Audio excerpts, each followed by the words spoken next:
sata ili smo čitali na noviru, da smo gledali neku crtić, uglavnom bio je onako, Dino, jel ti mene slušaš? Čujem te. Šta sam ti rekla?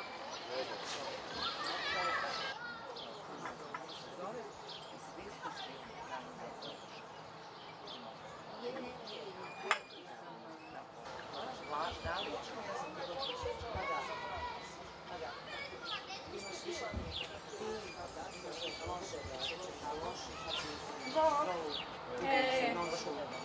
Ja ću polovicu na ja se ne mogu složiti rokove nikako, sve smo nam stavili na isti dan, svaki put nam se stavili na isti dan. Znači, strašno. Još su se sve nešto bunile i niko ništa ne doživljava.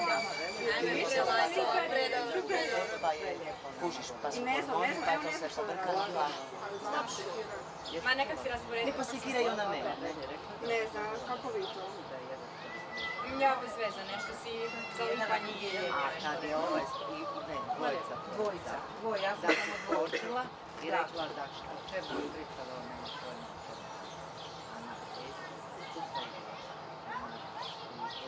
6 ministara, koji su bivši i sadašnji, i ona je bolje ostaje sadašnji. I svi su svi.